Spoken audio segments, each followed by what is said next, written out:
그러면 지금은 운현동 금도굴 사건의 중간 점검을 좀 해보겠습니다. 지금 앞에 부분 최초 방송에서부터 시작해서 한 5번째까지 방송을 제가 2탄에 걸쳐서 간략하게 정리를 했습니다. 그러면 여기까지 나타난 그 정충재 씨의 지금 그 시나리오 중에 좀 의문점이 생기는 것에 대해서 몇 가지를 짚어보겠습니다. 첫째는 정충재 씨와 박수홍 씨의 관계는 무엇이었는가? 최초에. 두 번째는 정충재 씨의 사기죄의 죄목은 무엇고 사기 피해자는 누구인가?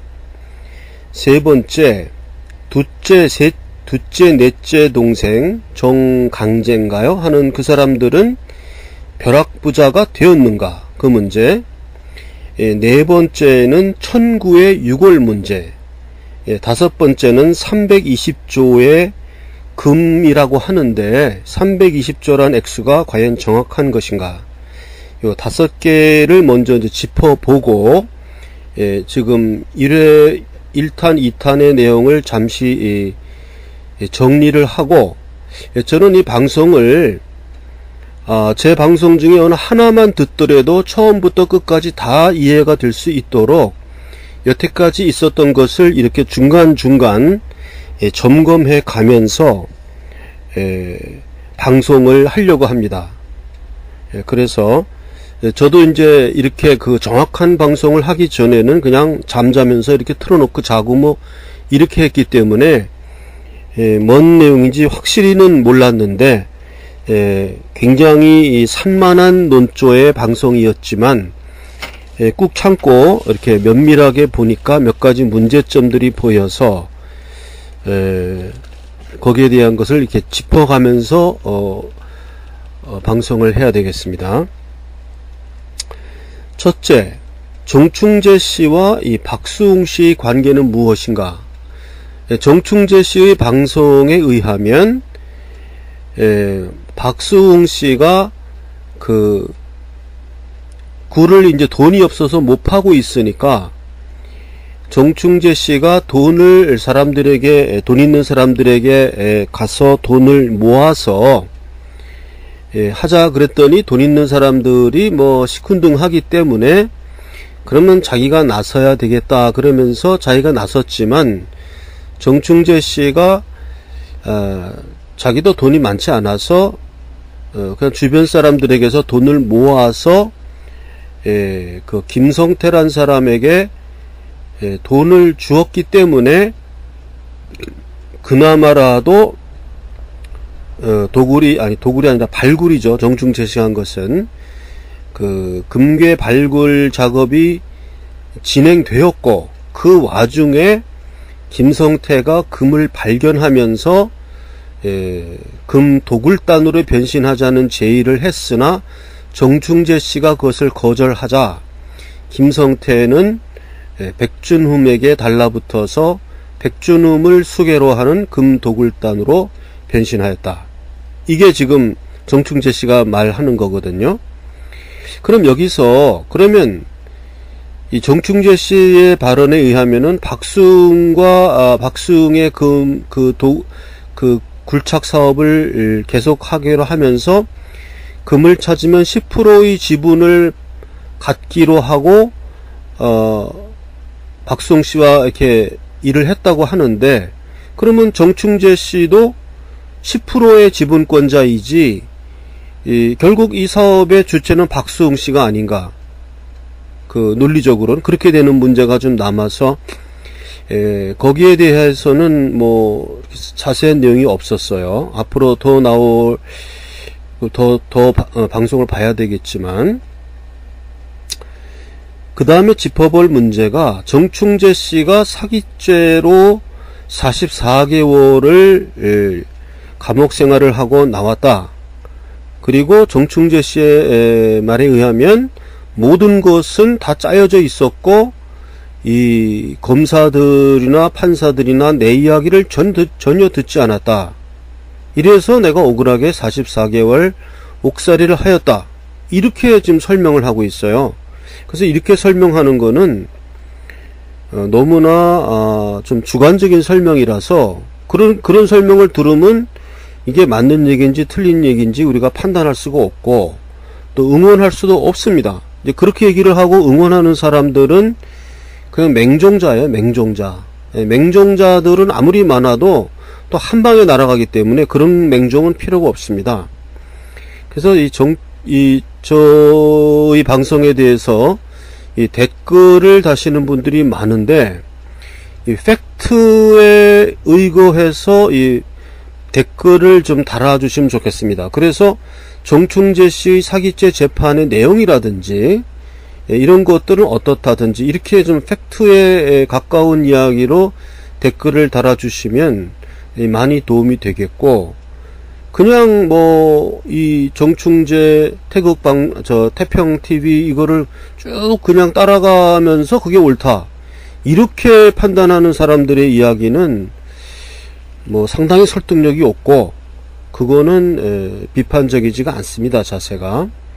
그래서 지금 제가 지금 아직 다 보지는 못했습니다만은 시나리오를 재구성한다면은 정충재 씨가 사기죄로 유죄 판결을 받았다면 그것은 아마도 정충재 씨가 문현동 금 발굴 사업을 하자, 그래서 사람들에게 돈을 이제 3억인가 필요했다고 그 돈을 김성태에게 주어서 일을 시작했다고 했거든요. 그러니까 그 3억이라는 돈을 투자한 사람들, 그 사람들이 피해자가 되고 그 사람들에게 있지도 않은 금을 있다고 속여서 그들에게 3억이란 투자금을 받아서 사기쳤다. 이게 이런 시나리오일 겁니다. 이런 시나리오일 텐데 상당히 근데 아무리 이게 지금 다 짜고 치는 고스톱이었다고 하더라도 정충재 씨 변호사는 뭐 하는 사람이었는지, 예를 들어서 정충재 씨가 3억이라는 돈을 모금을 해서, 투자금을 모금을 해서 그 발굴 사업 하는데 굴착기 뚫고 하는데 돈이 들어갔을 거 아닙니까? 그렇게 해서 돈이 들어갔으면은 사기죄는 성립이 안 해요. 돈이 들어갔다는 기계 빌려온 값, 기계 돌리는 전기 값, 무슨 거기 토지 임대료 값, 토지 쓰는 값, 이런 거 다 들어갔다, 이런 영수증들이 다 있거든요.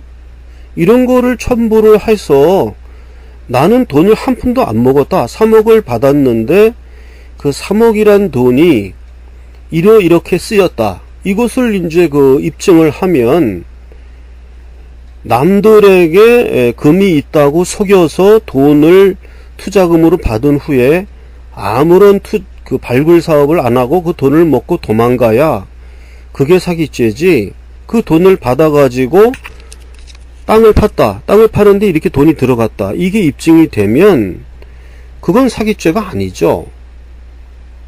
그건 불법 영득의 의사가 없는 거거든요. 2억 3억의 돈을 받아갖고 먹을 생각이 없고 땅 파는데 다 들어갔다, 전문가들한테 이렇게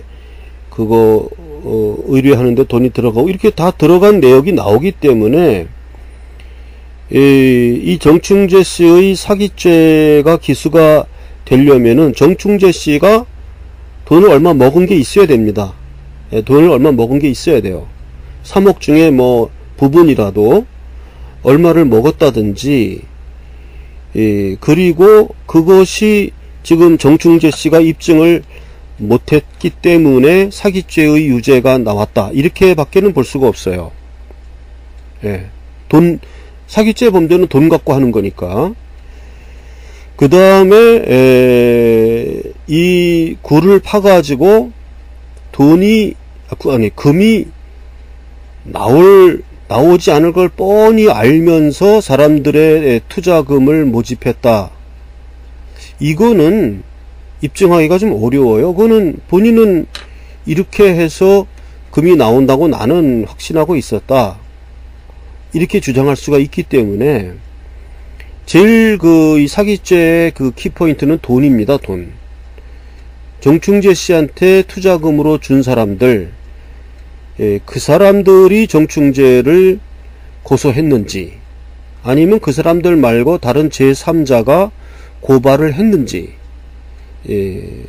그래서 이 정충재 씨 사기죄 이야기는 자세한 내용이 아직까지는 제가 본 바 5번 방송에서는 아직 없고, 앞으로도 그 사기죄 내용이 자세히 나올란지 모르겠는데, 혹시 정충재 씨의 사기죄의 내용에 대해서 방송을 들으신 분들은 댓글로 그거를 좀 지적해 주시면 고맙겠습니다.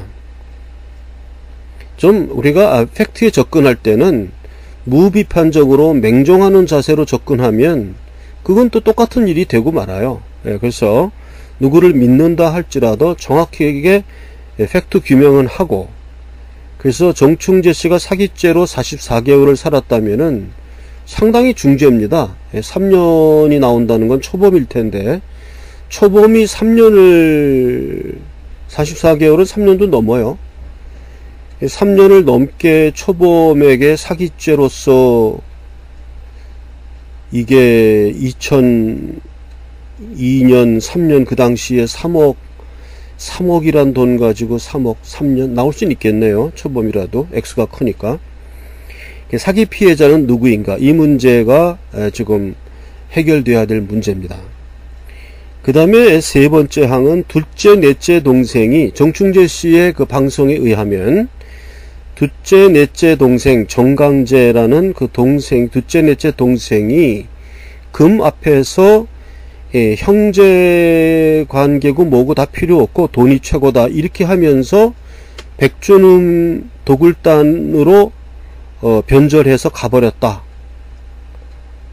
그래서 제가 전번 방송에서 말씀드렸지만, 그러면 이 두 번째, 네 번째 동생은 벼락부자가 되었는가?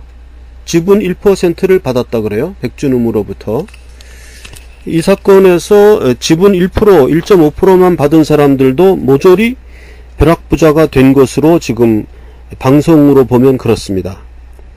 그러면 이 둘째, 넷째 동생은 벼락부자가 되었는가? 그런데 정충재 씨의 그 방송에서는 그렇게 변절해서 백준음에게 가버렸다. 이런 이야기만 있고, 그 후에 이 동생들이 어떠한 생활을 하고 있는가? 이런 거에 대한 이야기는 없습니다. 그러면은 벼락부자가 되었다 그러면은 더 확실하죠. 이 증거가. 그 둘째, 넷째 동생은 정충재 씨와는 달리 신용불량자 생활을 하고 그런 사람들이었다고 이야기를 했어요. 그런 사람들이 갑자기 벼락부자가 되었다면 이것도 정확한 얘기인데 거기에 대한 얘기가 없습니다. 그리고 이것이 중요한 이유는 둘째, 넷째 동생의 경우는 그 내막을 잘 알잖아요. 같이 가족이니까. 그 사람이 뭘 해서 돈을 벌었는지를 안단 말입니다. 근데 이제 다른 사람들은 남이니까 갑자기 벼락부자가 된 게 수상하지만, 그렇다고 그래서 동생들 손바닥 뒤집어 보듯이 알 수는 없거든요. 그래서 이 둘째, 넷째 동생이 벼락부자가 되었다면 이건 확실한 얘기입니다. 자, 그 다음에 이제 1009의 6월 문제가 남아 있습니다. 1009의 6월. 그것은 아마도 지금 문현동 지하에 그대로 방치되어 있지 않겠느냐. 그래서 지금 1009의 6월을 우리가 발굴해야 된다. 이 문제를 어떻게 사회적 이슈화 하는 것이 저는 지금 문현동 도굴단 사건의 키라고 합니다. 키라고 생각하는데, 이게 너무 자꾸 정치화 쪽으로 문제는 때려잡을 놈이다, 이런 방송만 계속하고 이러면은 거기에 묻혀가지고 이 천구의 유골 문제가 잘 드러나질 않아요. 이 천구의 유골이 지금 문현동에 묻혀있다 그러면 이건 보통 일이 아니거든요. 그것도 일제의 그 강제 징용에 따라 들어갔다가 일제가 금괴를 거기다가 숨기기 위해서 사람을 생매장시켰다는 거거든요. 1000명이 죽진 않잖아요. 징용 일하다가 뭐 과로사 하든지 영양실조로 죽는 사람들이 1000명이 그 한 장소에서 죽는다. 이거는 죽이기 전에는 기관총으로 쏴 죽이든지 아니면은 뭐 어떻게 타살을 하기 전에는 1000명이 뭐 병으로 그렇게 다 죽을 수는 없는 거예요. 이건 정말 아주 끔찍한 만행이거든요. 그러면 이것 자체로서는 천구의 유골이 문현동 어뢰공장에 묻혀있다는 이 사실만 가지고서요, 이거는 충분히 사회적 이슈화가 되는 거예요. 그런데 이것이 지금 이슈화되지 않는 이유는 뭐냐 하면, 지금 정충재 씨의 그 발언이 너무나 살만하고 장황하고 길어서 열심히 들으면 한 100가지 중에 한참 듣다 보면 한 5, 6개가 진실된 말이 나옵니다. 아주 중요한 이야기들이. 그것을 귀담아 듣기 위해서 한 95가지 이 말을 그냥 열심히 듣는 거예요. 이러한 구조로 되어 있기 때문에 절대로 이렇게 이야기해가지고서는 호응을 얻을 수가 없고, 어떤 사람들의 호응만 얻을 수 있냐 하면은 맹종자, 무비판자, 이런 사람들의 호응을 얻을 수가 있어요. 예, 그냥 저 사람 말하는 거 보니 진실성이 간다. 그리고 지어서 이야기한다면 저렇게 청산유수로 얘기할 수가 있겠는가. 예, 그래서 신뢰감이 가는 건 맞아요. 그래서 자기가 경험하지 않은 거짓말을 이렇게 청산유지같이 오랜 시간을 뭐 생각하면서 이야기하는 것도 아니고 일사천리로 이야기하거든요. 막 분기탱중해서. 이것은 그 사람이 진실을 이야기하고 있다는 그 하나의 방증이지만, 그 내용도 중요한 거예요. 그 태도만 중요한 게 아니라. 근데 그 내용이 너무나 그 산만하고 장시가 나기 때문에 지금 그리고 문재인을 때려잡아야 된다 이렇게 갑자기 나가버리기 때문에